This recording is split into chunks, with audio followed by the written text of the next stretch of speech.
Naglasak. Glas. Naglas. Naglasak. Mefeks. Glasno. Akcent. Teksa. Na glas. Naglas. Naglasak. Naglasak. Glasno. Glasno. Naglas. Naglasak. Na glas. Dobar dan, dobrodošli v oddaji Na glas. Zdrav duh v zdravem telesu, pravi latinski pregovor. Zato bomo v današnji oddaji govorili o nogometu, biatlonu in knjigah. Kako se napetosti med Zagrebom in Ljubljano čutijo v slačilnici slovenske biatlonske reprezentance, nam je zaupal Jako Fak. Osjeti se malo rivalstva, ali to je sve na nekoj sportskoj razini, tako da to je... Naravno, ja uvijek branim interese Hrvatske. Spomladanski piknik društva Ljiljan v Ljubljani je prerastel v kakovosten turnir v malem nogometu. Ide se za veoma jak turnir, tu dolaze malo i poznatije, hajmo reći, zvijezde malog nogometa iz Slovenije. Knjižnica v Kamniku svojim članom že leto dni ponuja knjige iz posebne večjezične knjižne zbirke. Do sada sam, ako sam željela da pročitam nešto na jeziku, u svom maternjem jeziku, morala sam da kupim knjigu. Največje bitke bijem s seboj, pravi Jako Fak, hrvaški biatlonec, ki je Sloveniji prinesel 2 zlati, srebrno in bronasto kolajno na svetovnih prvenstvih v biatlonu in kar 8 zmag za svetovni pokal. Kaj počne izven Belih Poljan v poletnem času in kam se odpravlja na počitnice, smo Jakova Faka vprašali v ljubljanskem Mostecu. Jakov Fak, biatlonac koji je osvojio brojne medalje za Sloveniju, u rodnom je Mrkopolju, pokraj Delnica u Gorskom Kotaru, još kao dijete započeo trenirati zimske sportove. Biatlon je došao kao neka nadogradnja skijaškog trčanja koje u našim krajevima ima tradiciju od preko 100 godina i žalosno je da se u Hrvatskoj ne zna to. Za Hrvatsku je osvojio broncu na svjetskom prvenstvu i olimpijskim igrama 2010. a zatim napustio Hrvatsku. Slovenija mu je ponudila bolje uvjete treniranja i slovensku putovnicu. Ja sam uvijek i kad sam došao u Sloveniju sam rekao da nikad neću moći biti Slovenac kao neko ko se je rodio tu, da ću probati zastupati njihovu državu u najboljem svjetlu. Prelazak u susjedstvo ipak nije bio lagan, tu ga je čekao strani jezik. Kad sam počeo trenirati sa njima, onda sam prva 2 tjedna sam bio stalno u sobi, išao sam samo jest na trening i to je to. I onda sam se odlučio pa čekaj malo. Ne razumijem što točno treba napraviti i najbolje je da se što prije naučim i tako sam slušao i naučio sam. 29-godišnji Jakov Sloveniji je donio 5 medalja sa svjetskog prvenstva. 8 je puta bio prvi na svjetskom kupu. Tako je na pobjedničkom postolju često slušao zdravljicu, iako bi, kako sam kaže, rađe čuo lijepu našu. Slovenija mi je lijepa i volim Sloveniju i ljudi su me dobro prihvatili, ali još uvijek nekako neke stvari ne možeš promijeniti. Ako si rođen tamo, to su neke druge emocije. Srećom, Mrkopalj nije daleko od granice, pa Jakov odlazi kući kad god to može. Dosta puta ako imam neke probleme ili ako mi je teško, ako se moram maknuti negdje, je to tamo i tamo pronalazim neki svoj mir. S kolegama se odlično razumije, a u slačionici hrvatsko-slovenski odnosi samo su poticaj za još bolje rezultate. Osjeti se malo rivalstva, ali to je sve na nekoj sportskoj razini, tako da to je... Naravno, ja uvijek branim interese Hrvatske i bez obzira na sve malo iz inata, tako da bude neka mala tenzija uvijek. Jakov ljetuje u Hrvatskoj, kao biatlonac tamo je manje poznat.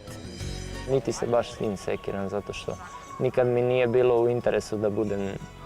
Mislim, ja se nikad nisam osjećao kao neka poznata osoba. Na kraju smo ga pitali kako nosi svoje specifično prezime.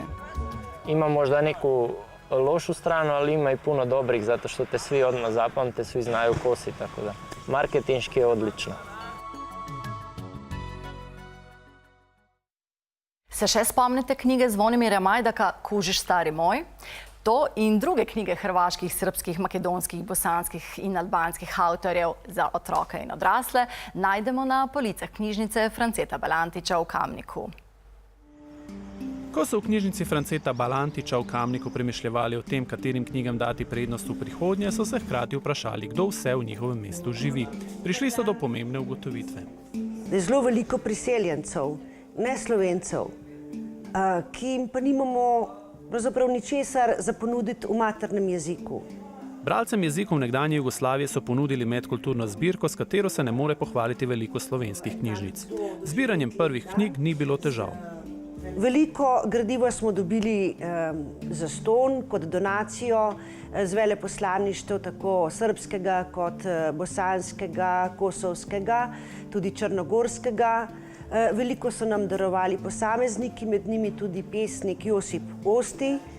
Knjižna zbirka deluje že eno leto, stroka jo že omenja kot dobro prakso, njeno prepoznavnost še vedno gradijo, a izkazalo se je, da za zbirko obstaja tudi širše zanimanje.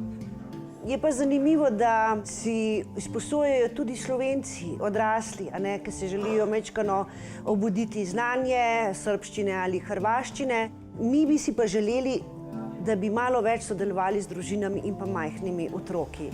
Po začetnem opiranju na donacije zdaj knjige tudi kupujejo, kar pa zaradi slabih povezav med knjižnimi trgi ne gre vedno zlahka. Hrvaške se pa še nekako dobijo, bosanske pa albanske pa srbske pa malo težje. Ena izmed rednih uporabnic medkulturne zbirke je Fadila Božimkić Halilović, ki v Kamniku živi že 26 let. Do sada sam, ako sam željela da pročitam nešto na jeziku, u svom maternjem jeziku, morala sam da kupim knjigu, tako da mi je veliko zadovoljstvo da mogu da odem u svoju matičnu knjižnicu, da posudim koji je od naslova od neki od naših pisaca. Kot redna obiskovalka knjižnice in hkrati pripadnica manjšinske skupnosti je tudi sama pomagala pri oblikovanju zbirke. Ker dela v šoli otrokom in staršem pogosto tudi priporoči katero izmed knjig. Mislim da polako zaživljava ta knjižnica na veliko zadovoljstvo svi u nas koji smo tu, koji smo je ostvarivali i možemo da pročitamo konačno nešto na svom jeziku. Poleg večjezične knjižne zbirke imajo v kamniški knjižnici tudi tečaj slovenščine za tujce. Tako lahko pripadniki manjšinskih skupnosti ostajajo v stiku s svojim maternim jezikom in se hkrati učijo jezika okolja, v katerem živijo. V studiu pozdravljam predstojnico Inštituta za jezikoslovje na Primorski univerzi, doktorico Vesno Mikolič. Profesorica Mikolič, dober dan, dobrodošli. Dober dan. Knjižnica v Kamniku je ena redkih v Sloveniji, ki ponuja bralcem knjige tudi v jezikih narodov nekdanje Jugoslavije. Kako to? No, določen izbor te literature gotovo najdemo tudi v drugih knjižnicah, ampak tako načrtnega dela na tem področju pa najbrž res ne in je to zelo pohvalno. Zakaj? Najbrž do določene mere je razumljivo, da je po osamosvojitvi Slovenije prišlo do nekega občutka, ko smo želeli pokazati neko suverenost, samozadostnost do neke mere tudi Slovenije. Vendar pa je danes nesmiselno, da se pretvarjamo, da nam te kulture, ti jeziki nekdanje Jugoslavije niso blizu in je smiselno te kulturne prostore povezovati, imeti stike, tako kot so bili pravzaprav v takšnih ali drugačnih stikih skozi vso zgodovino. Slovenija ima kar 16% prebivalcev, ki so rojeni izven slovenskih meja. To je uvrščal sam vrh držav OECD. Zdi se, vsaj takšen je vtis, da teh dejstev sistem noče ne videti, ne slišati. Kako to? Kaj treba spremeniti? No, tu je gotovo potrebno delo in od spodaj navzgor, se pravi same manjšine je prav, da so organizirane, se povezujejo in seveda se zavedajo svojih pravic, svojih potreb. Na drugi strani pa pravna zaščita je nedvomno nujna, potrebna, taka, ki omogoča polno življenje teh manjšin. V Sloveniji sledimo kriteriju avtohtonosti, ki je po eni strani dober, ker ne narekuje preštevanja manjšin, po drugi strani pa je vprašanje, kdaj se začne avtohtonost in tudi ali tako imenovane neavtohtone manjšine imajo dovolj pravic ali imajo dovolj pravic za uresničevanje svojega polnega življenja. No, vi se zauzemate za večkulturno vzgojo v Sloveniji. Kako bi jo lahko izvajali konkretno? No, medkulturna vzgoja je gotovo možna na vseh stopnjah in tudi pri vseh predmetih, kajti Pomembno je, da mlad človek ozavesti svojo identiteto, tudi kulturno, tudi etnično, kajti samo na tak način bo lahko potem bolj suvereno, samozavestno vstopal v stik z drugim, drugačnim. In tu je recimo veliko možnosti, še posebej veliko možnosti pri poučevanju jezikov, tudi slovenščine kot prvega jezika v Sloveniji. Namreč ravno ko določena literarna dela primerjamo, tudi slovenska, primerjamo z drugimi, se pokažejo posebnosti neke kulture. Tukaj so pa seveda še zelo dragocene literature, recimo sosedskih narodov, kultur in pa tako imenovana medkulturna književnost, kajti ko se mlad človek uživi v te literarne like, potem lahko z te perspektive pogleda spet v drugačni luči tudi na svojo kulturo. Vaš model se imenuje Tilka, vi ste ga pravzaprav razvili na globalni ravni. Pred kratkim je v New Yorku išla vaša knjiga. Kako torej model funkcionira na globalni ravni? Ja, sama sem te metode, nekatere metode medkulturne vzgoje že poznane, povezala s tako imenovanim trikotnikom moči v okviru transakcijske analize, ki govori o tem, v kakšne odnose, v kakšne razmerja moči vstopamo v konfliktih. In seveda tudi pokaže, oziroma sama sem se spraševala, kateri so jezikovni obrazci, ki jih lahko prav pri pouku tudi analiziramo v literarnih in neliterarnih besedilih in s tem mlade v bistvu navajamo, učimo nenasilne komunikacije. To je pa potrebno, ker je tudi v globalnem smislu prisoten, ali pa bom rekla, so prisotni vedno ostrejši konflikti. Smo v takem času, ko se tudi na globalni ravni zapletamo tako nek začarani krog, ko nas ti globalizacijski pritiski silijo v to, da vidimo medkulturnost kot nek strošek, kot nadstandard, nepotreben, in to povzroča seveda ostre konflikte, etnične, verske.